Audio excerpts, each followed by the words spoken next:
देखो एक्चुअल में सबसे पहले कि मेरे पास मैथ्स की कोई डिग्री नहीं है और ना ही मैंने मैथ्स में कोई पढ़ाई की है। मैं कभी स्टेज पे जाके कुछ बोल नहीं सकता था, तो मेरे को स्टेज फियर बहुत था। तो कहीं ना कहीं मैं ये मानता हूँ कि मेरा इंटरेस्ट था, मुझे पसंद था और मुझे फैकल्टी बहुत अच्छे मिले, इसीलिए मेरा मैथ्स में धीरे धीरे इंटरेस्ट बढ़ने लगा और 22 साल से मैं इंजीनियरिंग मैथ्स पढ़ा रहा हूँ। अगर हम इंजीनियरिंग मैथमेटिक्स की बात करें तो आप इतने कॉम्प्लेक्स टॉपिक्स इतने इजी वे में कैसे अंडरस्टैंड करा लेते हैं? बच्चों को मैथ्स बोरिंग क्यों लगता है कि एक्चुअल में उसको एप्लीकेशन उसकी पता नहीं होती, तो उसको यही लगता है कि हम ये क्यों पढ़ रहे हैं, हम इतना क्यों पढ़ रहे हैं। ओके, और जो क्वेश्चंस करने होते हैं जो नॉर्मली एग्जाम में पूछे जाते हैं, वो क्वेश्चन जब मैं करवाता हूँ नॉर्मली उसमें कोई भी क्वेश्चन में मैं 2-3 ट्रिक यूज करता हूँ।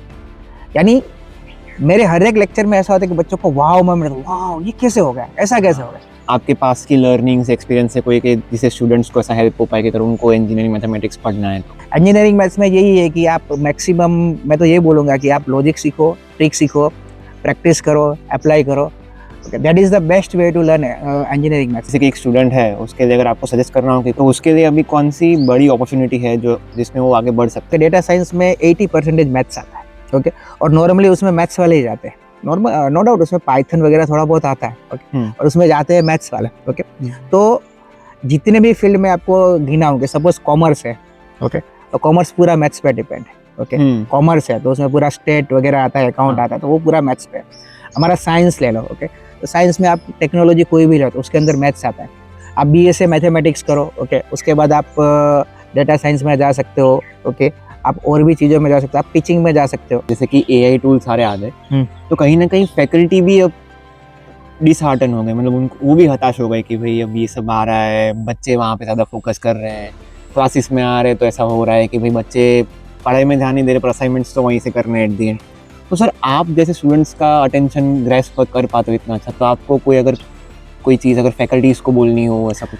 हर एक लेक्चर में 1-2 क्वेश्चन में बोल रहा हूँ, चलो बच्चों ये चैट जीपीटी में डालो, क्या आता है जरा मुझे दिखाओ। ओके, तो और चैट जीपीटी 90% में जो क्वेश्चन बोलता है उसका गलत ही आंसर देता है, समझ रहे हो। हाँ। तो बच्चों को लगता है कि नहीं एआई टूल सफिशिएंट तो नहीं है सीखने के।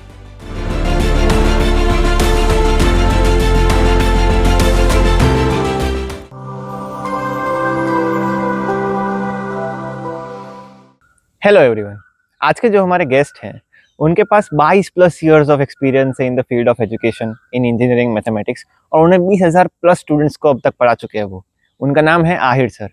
आहिर सर अहमदाबाद और गुजरात में नंबर 1 फैकल्टी है फॉर इंजीनियरिंग मैथमेटिक्स।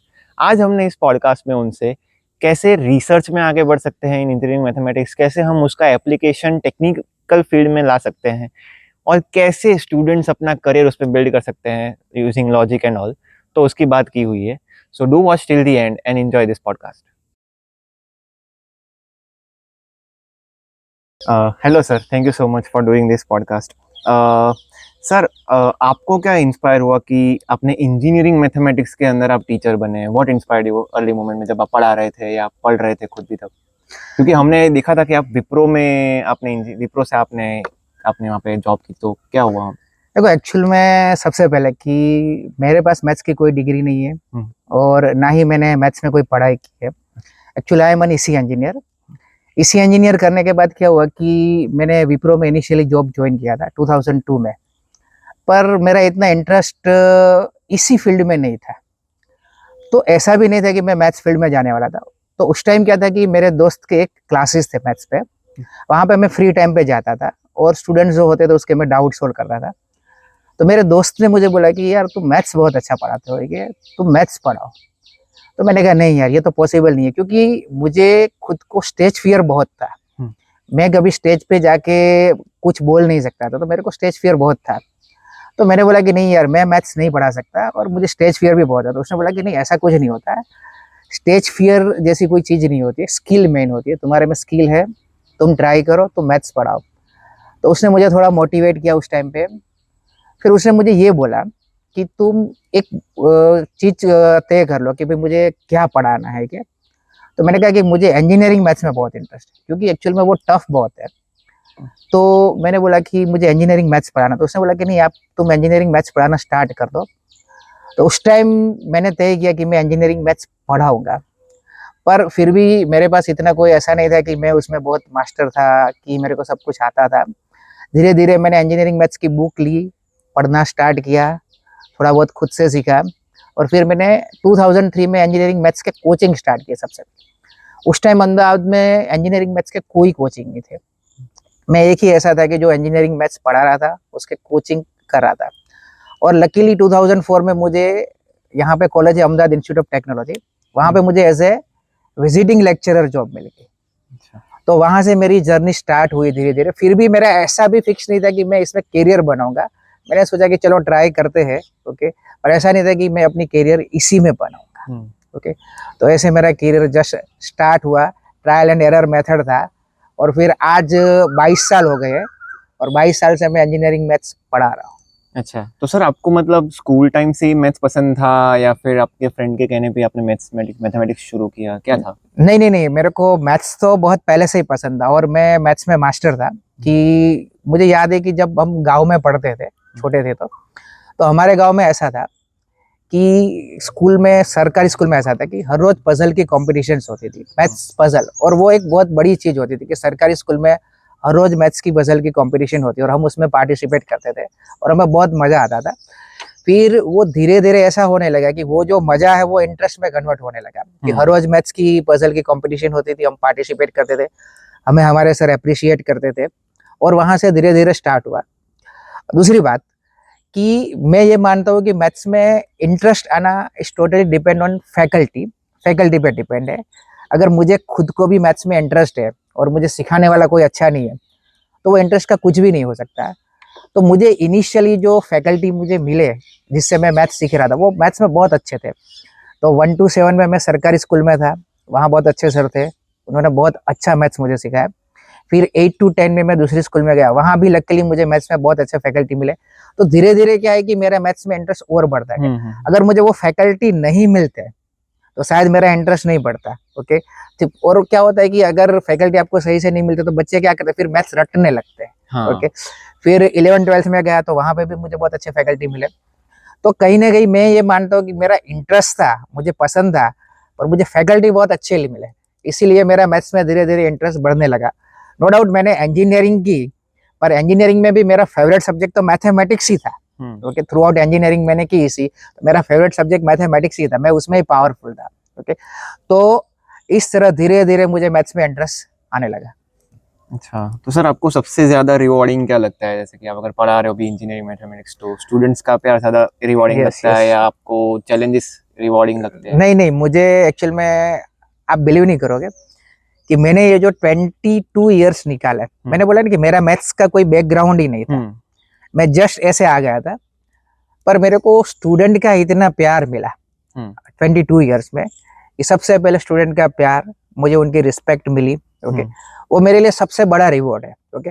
और आज भी अगर 22 ईयर के बाद मैं इतना अच्छा मैथ्स पढ़ा रहा हूँ, तो उसके पीछे स्टूडेंट का प्यार ही जवाबदार है, बाकी मैं इतना अच्छा मैथ्स पढ़ा ही नहीं सकता, ओके।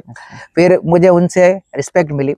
अब देखो, रिवॉर्ड में तो बहुत सारी चीजें मैं बोल सकता हूँ कि मेरे जो स्टूडेंट्स है, कि मैं उनको जब देखता हूँ, ओके, कि मेरे पास जो स्टूडेंट पढ़ चुके हैं, सपोज मैंने 2003 में जो बच्चे को पढ़ाया था, आज भी वो मेरे कांटेक्ट में, आज भी हमारी बात होती है।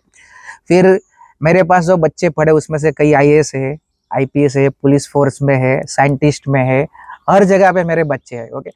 मैं एक बात बताऊंगा कि मैं जिस कॉलेज में पढ़ा रहा हूँ, वहाँ पे ऐसा है कि 27 फैकल्टीज ऐसे है कि जो मेरे पास पढ़ चुके हैं, मेरी कॉलेज के। फिर हमारे कॉलेज का जो रजिस्ट्रार है, he is my student. And more thing कि हम, मेरे जो प्रिंसिपल है कि मैं जिसकी अंडर में काम करता हूँ, he is also my student, okay. तो इससे बड़ा रिवॉर्ड कोई हो ही नहीं सकता मेरे लिए, कि जहाँ है वहाँ मेरे स्टूडेंट है। अहमदाबाद में बहुत सारी MNC कंपनीज है, वो भी मेरे स्टूडेंट्स की है, ओके। और मेरे लिए सबसे प्राउड मोमेंट ये है कि मेरे को जब भी कोई काम होता है, कोई भी फील्ड का, पुलिस का काम होता है कि मुझे टेक्निकल फील्ड का काम होता है, तो मैं वो बच्चे को मैसेज करता हूँ तो तुरंत फोन आता है कि सर बोलो आपको क्या काम है, क्या चाहिए, ओके। तो सबसे बड़ा रिवॉर्ड मेरे लिए यही है कि स्टूडेंट का प्यार, स्टूडेंट का सपोर्ट। मैंने बोला ना कि अगर ये नहीं होता तो आज मैं ये मकाम पे कभी नहीं पहुंच पाता। तो यही मेरे लिए सबसे बड़ा रिवॉर्ड है। ओके, तो सर अभी अगर हम इंजीनियरिंग मैथमेटिक्स की बात करें तो आप इतने कॉम्प्लेक्स टॉपिक्स, मतलब इंजीनियरिंग बहुत वास्ट लेवल पे है अगर मैथमेटिक्स Yes. की सिर्फ बात करें तो आप इतने कॉम्प्लेक्स टॉपिक्स इतने इजी वे में कैसे अंडरस्टैंड करवा लेते हो? देखो, जब मैंने पढ़ाना स्टार्ट किया था तो मेरा गोल इंजीनियरिंग मैथ्स को पढ़ाना ऐसा कुछ नहीं था कि मैं ये पढ़ा रहा हूँ। ओके, मैंने अपने इंजीनियरिंग में देखा था कि जब मैं पढ़ता था तो मेरे क्लासमेट थे, तो उसको मैथ्स में क्या प्रॉब्लम थी। मुझे पता था कि सबको प्रॉब्लम थी कि कोई भी फैकल्टी आता है, थियरी लिखता है, चला जाता है कि भाई आप ये सब अपने आप कर लो। ओके, तो उस टाइम मैंने देखा था, और मैंने देखा कि पूरा एक क्लास होता है, 100 का सपोज क्लास होता है, तो उसमें टॉपर बच्चा भी होता है, एवरेज भी होता है, और ऐसा भी बच्चा होता है कि जिसको मैथ्स में कुछ पता नहीं चलता, कि जिसको मैथ्स में कोई इंटरेस्ट नहीं। ओके, तो जब मैंने 2003 में मैथ्स पढ़ाना स्टार्ट किया था तो मैंने सबसे लोअर लेवल से स्टार्ट किया था कि मुझे पता है कि अगर मैं इस बच्चे को कवर कर लूंगा तो ऊपर वाले सारे कवर हो जाएंगे। ओके, उनको तो सब समझ आने वाला है। ओके, तो सबसे पहला मेरा जो गोल था पढ़ाना, ओके, वो मेरा ये था कि बच्चों के दिमाग से मैथ्स का डर दूर करना, ये पहली चीज थी। अब वो कैसे कर सकते हैं, तो आज भी मैं कोई भी क्लास में पढ़ाता हूँ। ओके, तो सबसे पहले मैं क्या करता हूँ कि बच्चों को फंडामेंटल समझाता हूँ कि कोई भी टॉपिक है तो मैं उसका फंडामेंटल समझाता हूँ, भाई इसका फंडामेंटल ये है।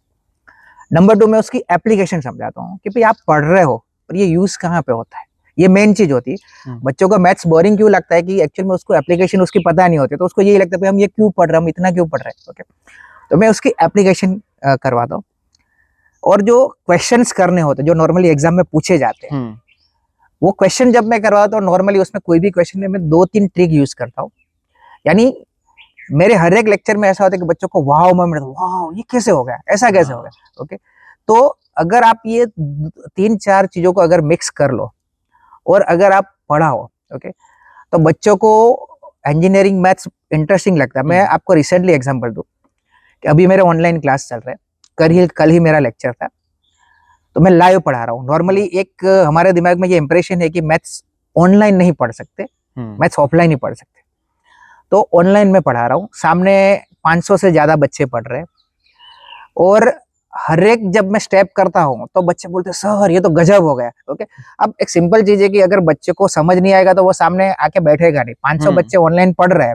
ओके, ऐसा नहीं कि मैं वहां पे अटेंडेंस ले रहा हूँ, अटेंडेंस काउंट, ऐसा कुछ भी नहीं है। बच्चे अपने इंटरेस्ट से आ रहे हैं और पढ़ने आ रहे हैं। ओके, तो उनको पता चल रहा है, उनको मजा आ रहा है, और हर एक लेक्चर के बाद एक फीडबैक आता है, सर ये कैसे हो गया, हमने आज तक कभी नहीं सोचा था कि मैथ्स में ऐसा हो सकता है।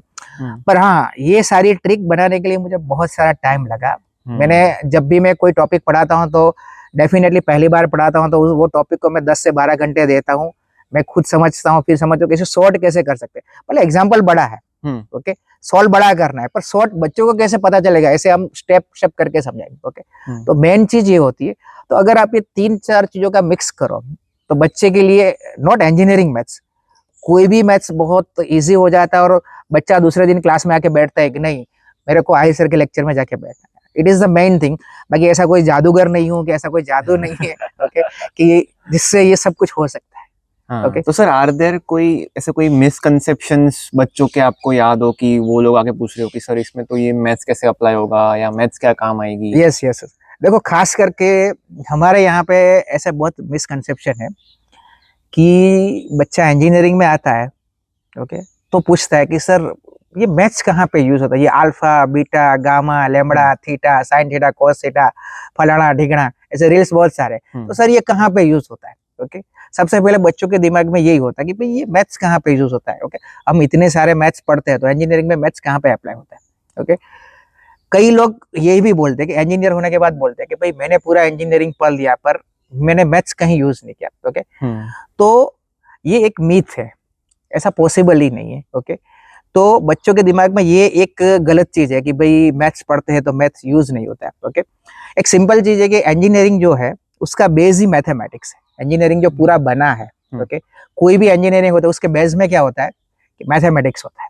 ओके, तो मैथमेटिक्स बहुत जरूरी है।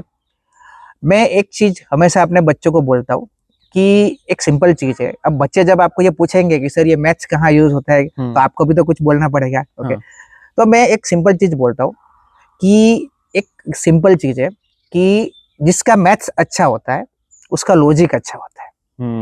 ओके, या तो जिसका लॉजिक अच्छा होता है डेफिनेटली उसका मैथ्स अच्छा ही होता है। ओके।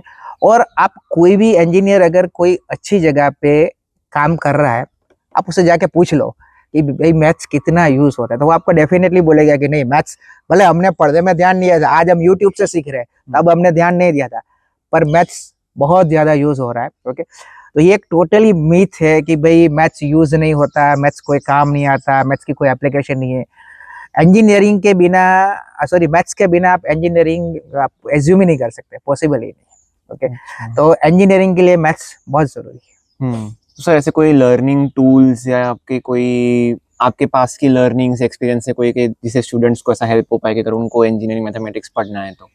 देखो जो बेसिक मैथ्स होता है सिंपल, मैं इंजीनियरिंग मैथ्स की नहीं बात कर रहा हूँ, कि सिंपल जो मैथ्स होता है उसके लिए टूल्स है कि सपोज मैथमेटिका है, मैटलैब करके टूल्स है, पर इंजीनियरिंग मैथ्स के लिए स्पेसिफिक ऐसा कोई भी टूल नहीं है। ओके, क्योंकि इंजीनियरिंग मैथ्स खुद एक टूल है, इंजीनियरिंग मैथ्स खुद एक टूल है कि जिसका आप यूज करते हो और आप उसको प्रॉब्लम में अप्लाई करते हो। ओके, कोई भी इंजीनियरिंग मैथ्स ऐसा कुछ नहीं है कि भाई वो एक स्पेसिफिक जॉब है या वो एक टेक्नोलॉजी। इंजीनियरिंग मैथ्स टेक्नोलॉजी नहीं है। हाँ, अगर आपको टेक्नोलॉजी में जाना है तो आपको इंजीनियरिंग मैथ्स सीखना पड़ेगा। तो इंजीनियरिंग मैथ्स में स्पेसिफिक ऐसा कोई भी टूल नहीं है सीखने के लिए। ओके, इंजीनियरिंग मैथ्स में यही है कि आप मैक्सिमम, मैं तो ये बोलूंगा कि आप लॉजिक सीखो, ट्रिक सीखो, प्रैक्टिस करो, अप्लाई करो। Okay, that is the best way to learn engineering maths. बाकी उस स्पेसिफिक कोई टूल या ऐसा कुछ भी नहीं है engineering maths. Okay sir. Sir आपको एक रियल वर्ल्ड एग्जांपल दे सकते हो कि जहाँ इंजीनियरिंग मैथ्स अप्लाई हो रहा हो या उसका कॉन्सेप्ट कहीं काम हो रहा हो? हाँ, देखो मैं बात करूंगा कोविड-19 की। ओके, उस टाइम बहुत यूज हुआ था, मैंने भी उस टाइम एक वीडियो बनाया था जब कोविड-19 था। तो अगर आप टीवी में या तो न्यूज में देख रहे हो तो हर रोज ऐसा आता था कि आज इतने केस है तो कल इतने आ सकते हैं, परसों इतने केसेस आ सकते हैं, केस डिक्रीज हो रहे, केस इंक्रीज हो रहे। वो जो पूरा था वो आईआईटी के एक मैथमेटिक्स वाले प्रोफेसर ने एक मॉडल बनाया था। वो सेम मॉडल मैंने भी बनाया था कि वो एक डिफरेंशियल इक्वेशन पे एक मॉडल बना था, और वो जो डिफरेंशियल इक्वेशन थे, ओके, उसमें अगर आप टाइम डाल दो, ओके, कि अभी इतने केसेस है, इनपुट में आप इतने केसेस है वो डाल दो, आप टाइम डाल दो, तो कल कितने केसेस होंगे, ओके, वो आपको मिलते थे। ओके, तो कोविड के दरमियान ये जो मॉडल था वो बहुत फेमस हुआ था, बहुत लोगों ने इस पे वीडियो भी, इवन मैंने भी वीडियो बनाई थी उस टाइम पे, कोविड के टाइम पे।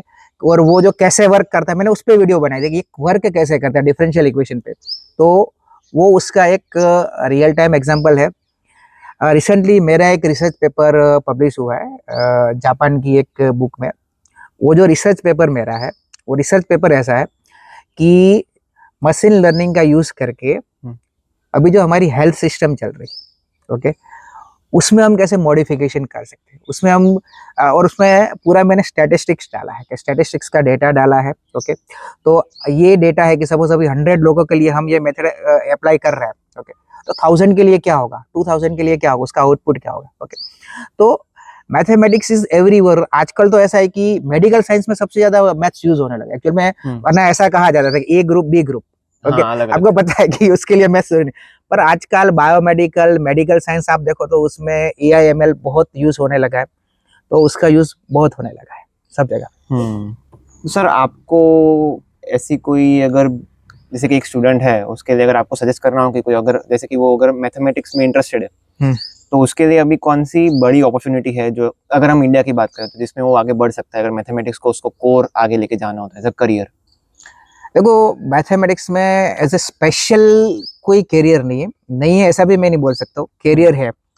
पर मैथमेटिक्स ऐसा क्या है कि एक हर जगह पे वो जैसे कोर और एक स्पेशल होता है। ओके, तो मैथमेटिक्स है कि वापस एक टूल पे आएगा। मैं आपको बहुत सारे ऐसे एग्जांपल दे सकता हूँ कि सपोज डेटा साइंस है। ओके, तो डेटा साइंस क्या है, तो कि डेटा साइंस में 80% मैथ्स आता है। ओके, और नॉर्मली उसमें मैथ्स वाले ही जाते हैं, नॉर्मल नो डाउट उसमें पाइथन वगैरह थोड़ा बहुत आता है। ओके, और उसमें जाते हैं मैथ्स वाले। ओके, तो जितने भी फील्ड में आपको गिना होंगे, सपोज कॉमर्स है, ओके, तो कॉमर्स पूरा मैथ्स पे डिपेंड है। ओके, कॉमर्स है तो उसमें पूरा स्टेट वगैरह आता है, अकाउंट आता है, तो वो पूरा मैथ्स पे है। हमारा साइंस ले लो, ओके, तो साइंस में आप टेक्नोलॉजी कोई भी लो तो उसके अंदर मैथ्स आता है। आप बीएससी मैथमेटिक्स करो, ओके, उसके बाद आप डेटा साइंस में जा सकते हो। ओके, आप और भी चीज़ों में जा सकते हो, आप टीचिंग में जा सकते हो। ओके, तो उसमें भी आप जा सकते हो।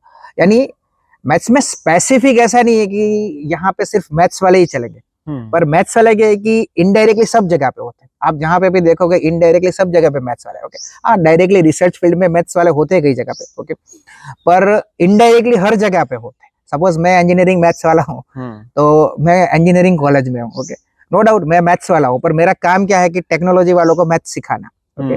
तो मैं इनडायरेक्टली मैं वर्क कर रहा हूँ टेक्नोलॉजी के लिए, मैं खुद, यानी हर जगह पे ऐसा होता है कि maths as a indirectly tool use होता है, पर वो होता जरूर है, ओके। तो करियर में मैथ्स वैसे बहुत जरूरी है, और आप मैथ्स को करियर अगर बनाना भी चाहो, ओके, तो मैं बोलूंगा कि बीएससी एमएससी मैथ्स बेस्ट होता है, ओके। उसके बाद आप कुछ भी कर सकते हो। इंजीनियरिंग मैथ्स में भी अगर जाना है तो आप उसी से जा सकते हो, ओके। मैं एक एक्सेप्शन हूँ, अलग बात है।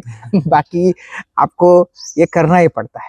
अच्छा सर, तो सर वो जैसे कि अभी भी हम जब देखते हैं कि इंटरव्यू या कोई भी जॉब इंटरव्यू ऐसा कुछ हो तो भी एप्टीट्यूड टेस्ट या वो ले रहे हैं, तो वो at the end I guess वही यूज केस हुआ कि आप, मैं बच्चों को यही बोलता हूँ कि अब आपने ये पूछ लिया है तो कि बच्चे जब पूछते हैं ना मुझे कि सर मैथ्स कहाँ यूज होता है, तो एक ये एडिशनल है कि लास्ट में क्या होता है कि कोई भी इंजीनियरिंग होता है लास्ट में प्लेसमेंट होता है, हाँ। ओके। तो जब आप प्लेसमेंट में जाते हो तो क्या आता है, तो एप्टीट्यूड रीजनिंग आता है। कोई भी बच्चा उसको ये फेस करना पड़ता है, ओके।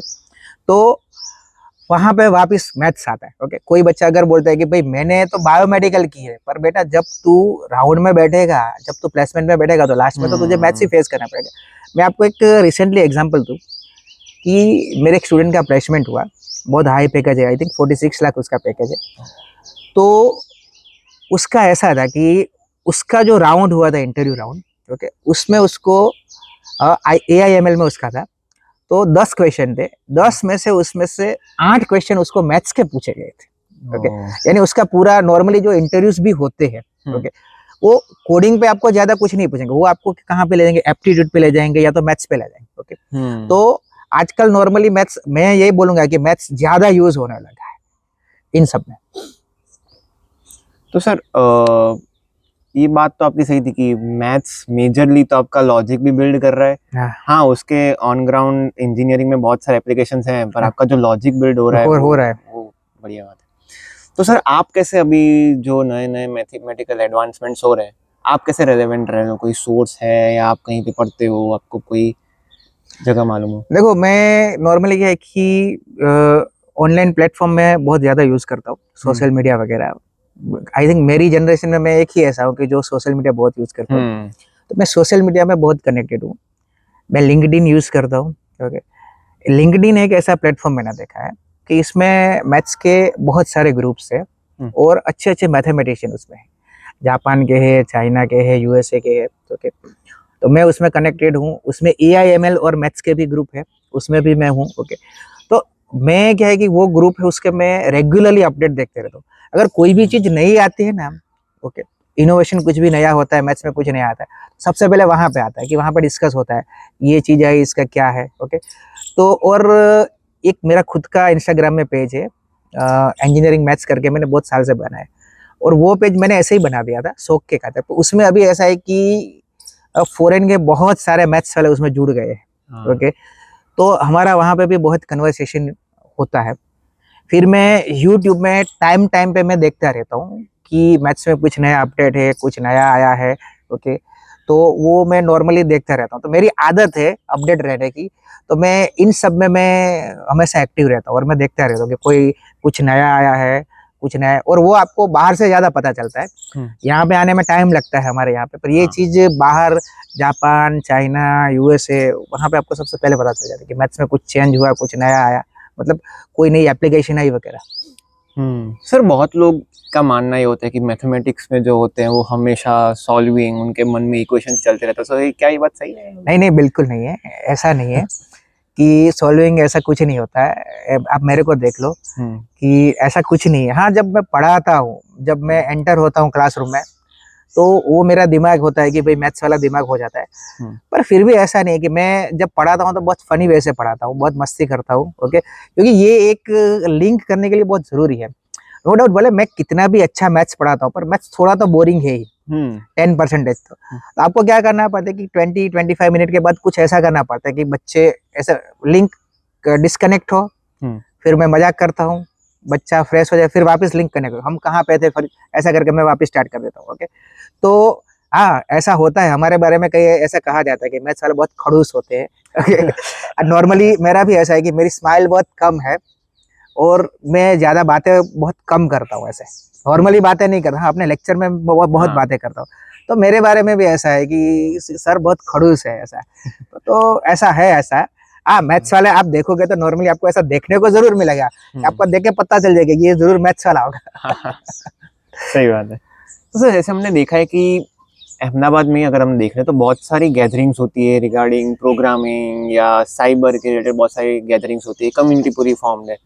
तो कोई मैथ्स के लिए है अहमदाबाद में ऐसा कोई कि हाँ, जो मैथ्स की बात कर रहा है? एक गुजरात में है, गुजरात का गणित मंडलम करके है, गणित मंडलम, जिसमें जो वो प्रोफेसर या टीचर 5वें स्टैंडर्ड से लेके पीएचडी तक उन सबका साल में एक बार गैदरिंग होता है। अच्छा। ओके, और वहाँ पे क्या होता है, वहाँ पे भी ऐसा होता है कि जो नए अपडेट आते हैं वो शेयर होते हैं कि भाई क्या अपडेट है नए। ओके, और सब अपने आइडिया शेयर करते हैं वहाँ पे कि भाई क्या नया है, क्या हमें अब आगे सिलेबस में क्या चेंज करना चाहिए, नया सिलेबस क्या करना चाहिए, ये सिलेबस हमारे काम का नहीं है तो अब हमें ये निकाल देना चाहिए। ओके, और उसकी एक बुक आती है सुगणितम करके।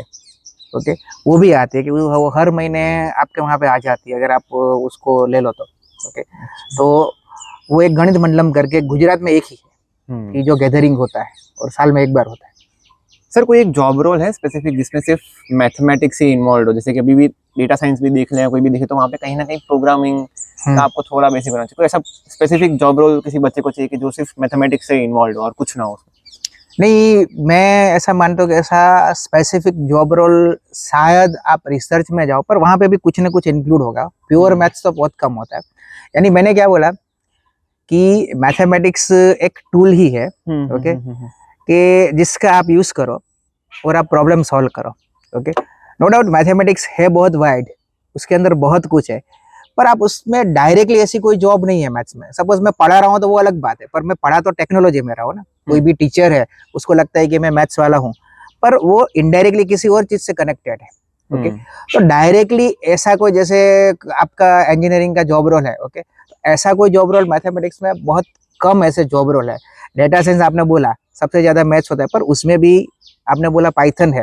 ओके, तो मैथ्स में इनडायरेक्टली कुछ ना कुछ होता है। मैंने बोला ना कि वो एक टूल है जो डायरेक्ट यूज नहीं होता, वो इनडायरेक्टली कनेक्ट होता है तो 1000 चीज बन जाती है। वो एक है और उसमें से 1000 जॉब निकलती है। ओके, और वो डायरेक्टली उसमें बहुत कम जॉब है। ओके, तो सर आपका कोई फेवरेट मैथमेटिकल फॉर्मूला या थियरम जो आपको देख के लगा हो कि हाँ ये तो बहुत बड़े लेवल पे सेंस बनता है इसका, ऐसा कुछ?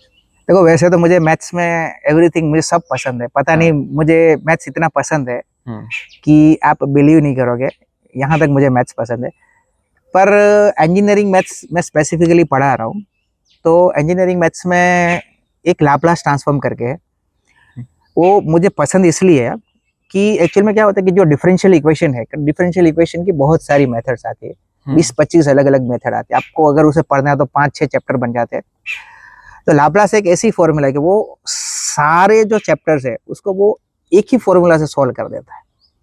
वो जितने भी डिफरेंशियल इक्वेशन है उसको आप एक ही मेथड से सॉल्व कर सकते हो। ओके, मुझे पसंद इसलिए कि इसके लिए 20-25 मेथड है, उसको याद रखने के लिए बहुत सारी अलग अलग ट्रिक्स है, चीजें हैं, पर ये एक ही मेथड है कि जिससे आप सॉल्व कर सकते हो।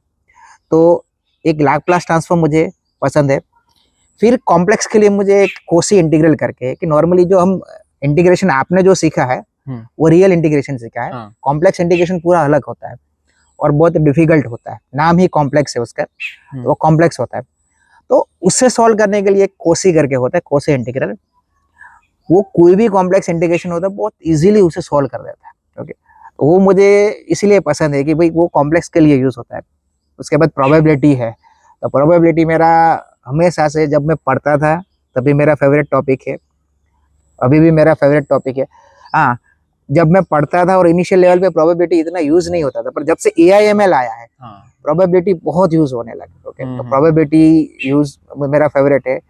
फिर कैलकुलस जो है उसमें पार्शियल डेरिवेटिव है, उसका भी बहुत सारा एप्लीकेशन है। ओके, यानी नॉर्मली जिस चीज की एप्लीकेशन होगी वो हमेशा मेरी फेवरेट रहेगी। तो ये सारे टॉपिक्स है जो मेरे फेवरेट है। सर आपको कोई ऑनलाइन ऐसा फेवरेट बुक आपकी हो या कोई फेवरेट पॉडकास्ट जो हो जिसमें मैथमेटिक्स की बातें होती हो या स्टूडेंट्स को इन्फॉर्मेशन अगर लेनी हो मैथमेटिक्स के इंजीनियरिंग मैथमेटिक्स स्पेसिफिकली? नहीं, ऐसा तो कुछ पॉडकास्ट वगैरह तो स्पेसिफिक आई थिंक नहीं है, मैंने देखा नहीं है। अगर हो तो भी मुझे पता नहीं है। ओके, पर मैं जो फॉलो करता हूँ, मैंने बोला ना कि एक इंडिया में बुक पब्लिश होती है, भावना करके है। ओके, कि वो बहुत अच्छी होती है। फिर एक इंडिया की जर्नल है पूरी, उसमें research paper time to time पे पब्लिश होते हैं, वो मैं रिफ़र करता हूँ। ओके, और बाकी मैंने बोला कि मैंने ये बोला ना कि लिंक्डइन पे मैं अपडेट करता हूँ, तो वहाँ पे मैं देखते रहता हूँ वो सारी चीज़ें। ओके, और ऑनलाइन में मैथ्स में बहुत एक्टिव हूँ कि मैं सारी कोई भी अपडेट हो तो मैं सबसे पहले देखता हूँ। भले मेरा प्योर मैथ्स नहीं है बैकग्राउंड, ओके, पर मुझे ये आदत है कि मैं हमेशा मैथ्स के बारे में जानता रहता हूँ कि भाई क्या है, ये क्या नया है हमारा फील्ड में। ओके, तो वो हमेशा मैं जानता रहता हूँ। सर मैथमेटिक्स में ऐसी कोई प्रॉब्लम है जो अभी तक सॉल्व ना हुई हो या वो लोग बहुत ट्राई कर रहे हो, बहुत टाइम के बाद हुआ हो, या फिर अभी तक कोई ऐसी प्रॉब्लम जो सॉल्व ना हुई हो? हाँ, है, बहुत सारी है। उसे मिलियन प्राइस प्रॉब्लम बोलते हैं कि उसकी प्राइस है मिलियन, 1 मिलियन। ओह अच्छा। ओके, और उसमें 6-7 प्रॉब्लम ऐसी है। एक तो हमारे यहाँ पे भी वो यूज़ होती है। ओके, तो एक है फॉर्मेट्स करके प्रॉब्लम कि x⁻n + y⁻n = z⁻n। वो प्रॉब्लम ऐसी है कि वो नेचुरल नंबर में n greater than 2 के लिए अभी तक सॉल्व नहीं हुई है। अच्छा। फिर एक हाइपोथेसिस के लिए है कि रिमेन्स हाइपोथेसिस करके है, वो हाइपोथेसिस हमारे यहाँ पे अभी यूज़ होने लगा है, नया सिलेबस जो है उसमें। तो रिमेन हाइपोथेसिस वो ऐसा है कि वो प्राइम नंबर की एक्चुअल में प्रॉब्लम है, पर वो कॉम्प्लेक्स नंबर में वो सॉल्व नहीं होती है। अच्छा। ओके, तो ऐसी 6-7 प्रॉब्लम ऐसी है, और इससे ज़्यादा भी होगी शायद, कि जो अभी तक मैथ्स में सॉल्व नहीं हुई, और उसके नाम ही है कि मिलियन प्राइस प्रॉब्लम उसे सर बोलते कोई हैं। ऐसा ब्रेक थ्रू जो बहुत मेहनतों के बाद अगर सॉल्व हुआ, ऐसा कुछ कोई? नहीं, ऐसा है, पर मुझे अभी है तो सही, मुझे अभी आइडिया नहीं है उसके बारे में ओके। कि अभी रिसेंटली कुछ सॉल्व हुआ हो। सर आपको क्या लगता है रिसर्च और एजुकेशन में है अभी स्कोप, इंडिया में स्पेसिफिकली बात करने जाए तो? मैथ्स में, हाँ। मैथ्स में बहुत स्कोप है। ओके, देखो, मैं पहले से, जब मैं छोटा था ना, तो हमें हमारे सर कहते थे कि इंडिया की एक ही सबसे बड़ी बात है मैथ्स। इंडिया पहले से ही मैथ्स के लिए जाना जाता था। मैंने जब छोटा था तब भी मैंने भी सुना था कि आर्यभट्ट ले लो या कोई भी ले लो, तो इंडिया का मैथ्स बहुत पावरफुल होता था। हमें जो एब्रॉड में हमारे बच्चों को सब अच्छी नज़र से देखते हैं, तो उसका रीज़न होता है कि जब यहाँ से बच्चा जाता है, यहाँ पर सपोज बच्चा बीटेक करता है, वहाँ पे एमटेक के लिए जाता है, तो हमारे बच्चे के पास एक ही पावरफुल वेपन होता है, वो है मैथ्स। ओके, उसका मैथ्स देख के वहाँ पे सब इम्प्रेस हो जाते हैं कि यार क्या मैथ्स है, क्योंकि हमारा जो इंजीनियरिंग मैथ्स का लेवल है, बीटेक का लेवल है, और वहाँ का जो लेवल है वो बहुत ज़्यादा फर्क है उसमें। ओके, तो वहाँ पे जब बहुत ज़्यादा फर्क आता है। अब कैरियर की बात करें, ओके, तो मैथ्स में वैसे तो बहुत सारी कैरियर है कि आप मैथ्स अगर कर लो, ओके, तो मैंने बोला कि आप इनडायरेक्टली कोई भी फील्ड में जा सकते हो। मैंने अभी आपको बोला कि मैथ्स करके आप कोई भी फील्ड में आप घुस सकते हो। ओके, और अगर आपने मैथ्स अच्छे से किया, तो भी अगर आपका मैथ्स का फील्ड नहीं होगा, तो अब आपका लॉजिक बहुत पावरफुल होगा। ओके, आप स्टॉक मार्केट वगैरह आप देखोगे ना, तो उसमें जो होते हैं ना, वो ऐसा ही होता है कि उसका मैथ्स बहुत कैलकुलेटिव होता है, क्योंकि इसमें तो मिनट मिनट में कैलकुलेशन होती है। ओके, तो उसमें जो होते हैं वो मैंने देखा है कि नॉर्मली सबका मैथ्स बहुत अच्छा होता है।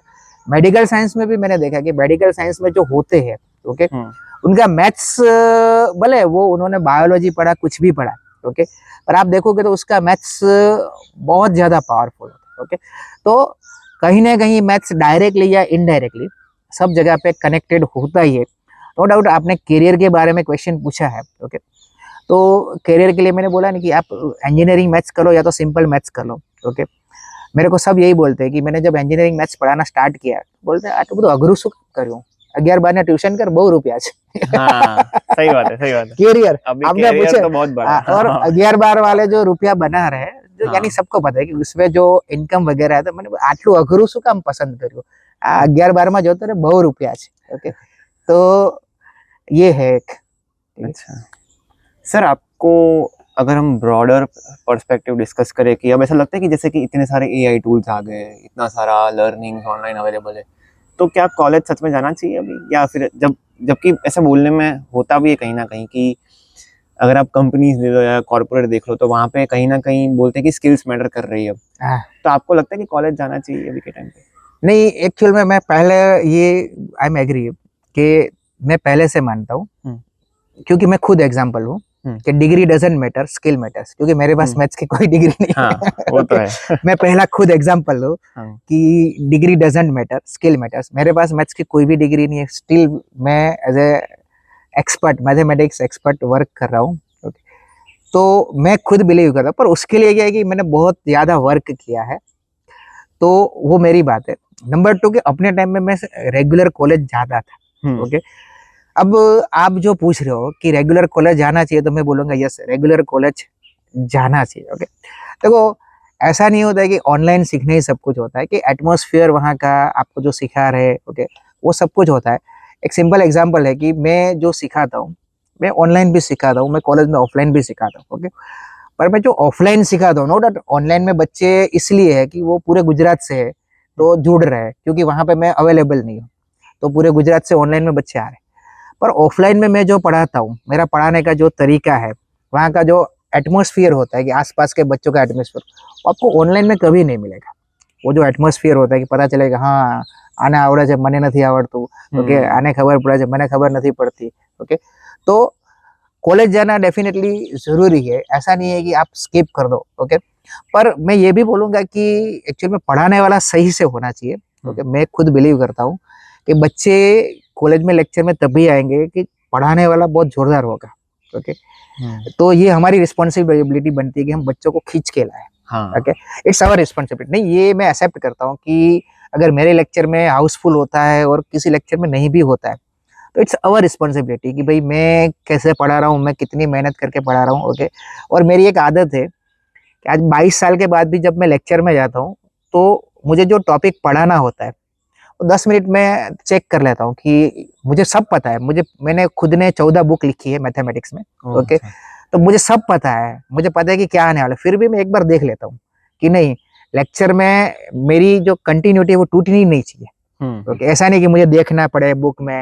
ओके, कि जब मैं पढ़ाना स्टार्ट करूँ तो फिर मुझे कोई चीज़ की ज़रूरत नहीं, मुझे बुक्स की ज़रूरत नहीं। ओके, तो अब अगर 22 साल के बाद आज भी मैं होमवर्क करता हूँ, तो हर एक फैकल्टी की ये रिस्पॉन्सिबिलिटी बनती है कि जब वो जाए तो खुद अच्छे से प्रिपेयर होके जाए। ओके, तो डेफिनेटली मैं मानता हूँ कि आज की तारीख में भी अगर बच्चे आते हैं, अगर अच्छा पढ़ाने वाला हो, तो बच्चे दूर दूर से आते हैं। ऐसा भी नहीं कि उसको खींच लाते कि नहीं आ सरનો लेक्चर तो આપણે ભરવો છે, મજા આવશે। ओके, तो ये एक है सर। अभी जैसे कि ये कहीं ना कहीं ऑनलाइन भी ट्वीट्स बहुत सारे आए कि जैसे कि एआई टूल सारे आ गए, तो कहीं ना कहीं फैकल्टी भी अब डिसहार्टन हो गए, मतलब उनको वो भी हताश हो गए कि भाई अब ये सब आ रहा है, बच्चे वहाँ पे ज़्यादा फोकस कर रहे हैं, क्लासेस में आ रहे तो ऐसा हो रहा है कि भाई बच्चे पढ़ाई में ध्यान नहीं दे रहे, पर असाइनमेंट्स तो वहीं से करने एट दी एंड। तो सर आप जैसे स्टूडेंट्स का अटेंशन ग्रैस्प कर पाते हो इतना अच्छा, तो आपको कोई चीज़ अगर फैकल्टीज को बोलनी हो ऐसा कुछ? देखो भाई, आपको एक सिंपल चीज बताता हूँ कि मैं कोई भी चीज जब पढ़ाता हूँ, मैं बच्चों को बोलता हूँ कि आप चैट जीपीटी खोल के रखो। ओके, अच्छा। एआई टूल्स, मैं बोलता हूँ कि ये क्वेश्चन मैं आपको पढ़ा रहा हूँ, ठीक है, मैं बच्चों को मेथड सिखाता हूँ 2 क्वेश्चन में, फिर मैं बोलता हूँ, तो कोई भी बच्चा सपोज मेरे 500 का लेक्चर होता है, तो 500 में ऐसे सिखाता हूँ कि 500 के 500 बच्चे वो सोल्व कर लेते हैं। मैंने कहा अब ये क्वेश्चन आप चैट जीपीटी में डालो, तो चैट जीपीटी उसको इतना इतना इतना लंबा सॉल्यूशन देगा। ओके, तो फिर बच्चों को पता चलता है कि नहीं, फर्क तो है, फर्क तो पड़ता है। ओके, ऑनलाइन सीखने में और फैकल्टी से सीखने में फर्क पड़ता है। ओके, और ऐसा मैं नॉर्मली हर एक लेक्चर में 1-2 क्वेश्चन में बोल रहा हूँ, चलो बच्चों ये चैट जीपीटी में डालो, क्या आता है जरा मुझे दिखाओ। ओके, तो और चैट जीपीटी 90% मैं जो क्वेश्चन बोलता हूँ उसका गलत ही आंसर देता है, समझ रहे हो? तो बच्चों को लगता है कि नहीं, एआई टूल सफिशिएंट तो नहीं है सीखने के लिए। ओके, तो मैं ये मानता हूँ कि ये सपोज ये ऐसा तो नहीं मैंने इसके पीछे मेहनत की है। ओके, मैंने भी कभी चैट जीपीटी में डाल के देखा होगा कि मैंने ट्रिक बनाई है, तो चैट जीपीटी मुझे क्या दिखा रहा है। ओके, तो डेफिनेटली फैकल्टी अगर खुद से मेहनत करे, ओके, कि उसको ऐसा लगे कि नहीं बच्चों को एआई टूल से मुझे हटा के मेरे पे कंसंट्रेट करना है, तो कर सकते, डेफिनेटली कर सकते। और वो फैकल्टी पे है कि अगर फैकल्टी चाहे तो कितने भी टूल्स आएंगे। ओके, मैं सिंपल चीज बोलूंगा कि टूल्स कभी फैकल्टी को रिप्लेस कभी नहीं कर पाएंगे अगर फैकल्टी अच्छा है तो। कितने भी मार्केट में टूल आए, सपोज आप, मैंने अभी चैट जीपीटी का एग्जांपल दिया कि नॉर्मली सब आजकल यूज करते हैं, कुछ भी उसमें डालते हैं। ओके, तो तब बच्चों को ऐसा हो जाता है कि नहीं यार ये सफिशिएंट तो नहीं है। ओके, सर ने करवाया, ये तो 2 लाइन में हो गया, और ये तो इतना बड़ा और इसमें तो हमें पता भी नहीं चल रहा कि ये क्या हुआ। ओके, तो अगर बंदा खुद से चाहे, फैकल्टी चाहे, तो चैट जीपीटी उसे कभी रिप्लेस नहीं कर सकता। ओके, पर अगर मैं खुद ऐसा बोलूँ भाई, चैट जीपीटी में जोई ले छो, ओके, तो फिर बच्चे बोलेंगे कि नहीं अब मुझे लेक्चर अटेंड नहीं करना, बात वहां से खत्म हो जाती है। तो ये खुद को, फैकल्टी को इम्प्रूव करने में इतनी तो मेहनत करनी पड़ेगी। ओके, वरना डेफिनेटली ऐसा है कि टेक्नोलॉजी उसका स्थान ले लेगी। ओके, फिर बच्चे क्या करेंगे, थोड़ा बहुत पता नहीं चलेगा तो मारी मचड़ी ने गमे करी लेसे यूट्यूब में जो है ત્યાં बच्चे तो आजकल के बहुत स्मार्ट है, उसमें तो कोई है ही नहीं। ओके, तो वो कहीं पे भी चैट जीपीटी नहीं यहाँ पे, पर अगर उसको फैकल्टी एक चीज एक बार में उसको समझा दे तो उसको फिर कुछ करने की जरूरत ही नहीं। उसने बोला कि नहीं ये सफिशिएंट है मेरे लिए, मुझे कुछ करना ही नहीं है। ओके, मुझे यहाँ पे मुझे प्रॉपर सॉल्यूशन मिल गया। तो ये एक है कि टूल्स है, आगे भी आएंगे मुझे पता है। ओके, इससे भी अच्छे टूल्स आएंगे। ओके, पर अगर मुझे पता है कि अगर मैं चाहूंगा तो मुझे कोई टेक्नोलॉजी रिप्लेस नहीं कर पाएगी, पर मुझे उसके लिए मुझे भी वर्क करता रहना पड़ेगा। हाँ सर, कोई अभी हम एक हमारे पॉडकास्ट के लास्ट मोमेंट्स पे है, तो आप एक फाइनल मैसेज इन बच्चों को जिनको मैथ्स सच में पसंद है पर ऐसा लग रहा है कि इंडिया में अपॉर्चुनिटी नहीं है या हमको कुछ समझ नहीं आ रहा है क्या करना चाहिए, उनके लिए, और एक उनके लिए जो अभी भी रट रहे हैं मैथ्स को। जैसे कि मेरा भी अगर एग्जांपल है, तो मैं 8th या 9th में जब था तो तब जियोमेट्री के जो भी थियरम्स थे, तो हमको था कि हम थियरम्स को एग्जाम में ही लिख रहे हैं, तो हम याद कर रहे थे कि इसके बाद ये, इसके बाद ये, इसके बाद ये। पर कहीं ना कहीं जब मैं 11th-12th में आया तब हमें समझ आया कि ये सब कॉन्सेप्ट्स हैं जो आने चाहिए। तो पहले हम एड्रेस करेंगे कि जिनको फियर है वो फियर कैसे भगाए, कैसे सच में अंडरस्टैंड करे, क्योंकि वो बच्चे डायरेक्ट 9 जैसे कि 9 चैप्टर है तो 9.1 डायरेक्ट वहीं पे आ गए, पहला का पूरा स्किप करते हैं। तो पहले उनके लिए, फिर हम इनके लिए एड्रेस करेंगे। देखो, मैं फियर की बात एक्चुअल में सच है कि हमारे पास जब इंजीनियरिंग में बच्चे मेरे पास आते हैं तो 12th तक उसने खत्म कर लिया होता है। ओके, तो उसमें ऐसा होता है कि जब मुझे पढ़ाना होता है तो मुझे पता होता है कि भाई इसका बेस, मैं ऐसे ही सोच लेता हूँ सबका बेस वीक ही है। ओके, तो मैं वापस ये बोलूँगा कि इसके पीछे कहीं ना कहीं बच्चों का जो बेस वीक होता है, बच्चों को इंटरेस्ट नहीं है, बच्चों को रटना होता है। ओके, उसके पीछे जो उस टाइम उसको जो फैकल्टी पढ़ाते हैं, मैं हमेशा इंजीनियरिंग में मेरे लेक्चर में ये बोलता हूँ कि अगर आपको मैथ्स पसंद नहीं है तो उसके पीछे कहीं ना कहीं हम रिस्पॉन्सिबल है, आपकी कोई रिस्पॉन्सिबिलिटी नहीं है। अगर आपको स्कूल टाइम में, मैंने पहले क्या बोला कि मैं सरकारी स्कूल में था पर मेरे को सर बहुत अच्छे मिले थे। मेरा जो इंटरेस्ट है पजल वगैरह, मेरा जो डेवलप हुआ लॉजिक, वो उनकी वजह से डेवलप हुआ। तो हमारे यहाँ पे मेन प्रॉब्लम क्या है कि बेस का जो एजुकेशन है, अपर का एजुकेशन में कोई प्रॉब्लम ही नहीं है, प्रॉब्लम क्या है कि बेस का एजुकेशन है कि 1 से लेके 5 स्टैंडर्ड, ओके, और 5 से लेके 8 स्टैंडर्ड, उसका जो मैथ्स है, अगर वो मैथ्स अगर आपने फंडामेंटली अच्छा सीखा तो फिर आगे तो आपको उसे अप्लाई ही करना है, उसकी एप्लीकेशन ही, भले आप ट्रिगो सीखोगे, ओके, या तो आप और कुछ कोऑर्डिनेट सीखोगे, ओके, तो आपके आगे वाला मैथ्स करना ही है। यहाँ पे क्या होता है कि बच्चों को फैक्टर निकलना नहीं आता और वो इंजीनियरिंग कर रहा है, तो कहीं अब इंजीनियरिंग में ऐसा है कि हर एक जगह पे फैक्टर आता है और उसको 7-8 में जो फैक्टर सीखा है उसके प्रॉपर मेथड उसको पता ही नहीं कि ये क्या होता है। ओके, तो मैं यही कोई मुझे अगर पूछता है कि भाई अगर हमें इम्प्रूवमेंट करना है तो क्या करना है, तो हमें जो बेस का एजुकेशन है, ओके, कि 1 से लेके 8-9 तक, अगर वो बेस का एजुकेशन अच्छा हो, यानी उसमें भी फैकल्टी अगर अच्छा मिले बच्चों को, ओके, अगर मैं सिंपल बोलूंगा कि अगर बच्चों को फैकल्टी अच्छा नहीं मिला तो वो 2% बच्चे ऐसे होंगे जो अपने आप कर लेंगे, कहीं से करेंगे। ओके, बाकी का तो लॉस ही है टोटल। ओके, बाकी का तो टोटल लॉस है, क्योंकि वो बहुत कम ऐसे होते हैं वो एज में कि जो अपने आप करे, ऐसा सोचे। ओके, वो एज में ऐसा कंसेप्ट होता ही नहीं है। ओके, नो डाउट यहाँ पे अब सिटी में ऐसा है कि भाई कोचिंग वगैरह अवेलेबल है तो कोई प्रॉब्लम नहीं है, पर रिमोट एरिया में आज भी वो प्रॉब्लम है कि बच्चे जाते सरकारी स्कूल में हैं और टोटली 100% वो फैकल्टी पे डिपेंड है, उसके पास कोई रिसोर्सेज नहीं। ओके, तो अगर वहां पे उसकी किस्मत, जैसे मैं गांव में था, मेरी किस्मत खुल गई तो खुल गई। ओके, अच्छा फैकल्टी मिल गया। ओके, तो बेस का जो एजुकेशन है अगर वो बच्चे का अच्छा है तो बच्चे को मैथ्स में डेफिनेटली इंटरेस्ट आएगा ही। ओके, और फिर वो जब इंजीनियरिंग में आएगा तो ऐसा नहीं कि नहीं मुझे मैथ्स पसंद नहीं, उसको मैथ्स पसंद इसलिए नहीं क्योंकि उसका आगे का क्लियर नहीं। ऐसा नहीं कि उसको ये मैथ्स है, यहाँ पे आता है और बोल दे कि नहीं મને मैथ्स નથી ગમતું, તો એવું નથી કે એને આ મેથ્સ નથી ગમતું, એને આ એટલે નથી ગમતું કે એને આગળનું ક્લિયર નથી। એનો પાયો ક્લિયર નથી. ઓકે, તો उसका बेस क्लियर नहीं होता. और फिर एग्जाम आती है तो बच्चा क्या करेगा, नहीं आता तो रटेगा. हाँ. करना तो क्लियर तो करना पड़ेगा, मार्क्स तो तो- लाने पड़ेंगे, पास तो होना पड़ेगा. तो उसके पास क्या ऑप्शन है, वो रटेगा. ओके, तो अगर कंसेप्ट से आप मैथ्स फंडामेंटल सिखाओ, मैं तो बोलूंगा कि थोड़ी बहुत ट्रिक बना लो अपने आप, थोड़ी मेहनत करो, तो बच्चों को बहुत इंटरेस्ट होता है कि नहीं ये बहुत अच्छा लगता है पढ़ना. तो वो ऑटोमेटिकली वो बेस का एजुकेशन अगर वो अच्छा होगा तो ऊपर का ऑटोमेटिकली हो जाएगा. ओके, अब दूसरा क्वेश्चन आपका क्या था? कि जिसको ऐसा है कि रिसर्च में इंडिया में पॉसिबिलिटी नहीं है, हाँ. अपॉर्चुनिटी नहीं है उन लोगों को. नहीं, इंडिया में अपॉर्चुनिटी नहीं है ऐसा भी नहीं है. मैथ्स में अपॉर्चुनिटी तो रिसर्च में है, यहाँ पे है, ऐसा भी नहीं है. मैथ्स में अपॉर्चुनिटी हमारे यहाँ पे बहुत है, पर मैं आपको एक क्लियर चीज बोल दूं कि मैथ्स में जाना बहुत कम चाहते हैं. अच्छा. मैथ्स को एज ए करियर बहुत कम लोग पसंद करते हैं, हम्म. क्योंकि जिनका मैथ्स अच्छा होता है वो डायरेक्टली इनडायरेक्टली इंजीनियरिंग में अच्छे मार्क्स होते हैं. तो हमारे यहाँ पे ऐसा रूल्स है. मैं आपको एक सिंपल चीज बता दूं कि मेरे 12th में 92% थे. ओके, और मेरे को मैथ्स पसंद था. अब प्रॉब्लम ये था कि 92% पे मैं बीएससी कर नहीं सकता था. આપણે એવું છે કે ઇજ્જત જતી રહે. अच्छा.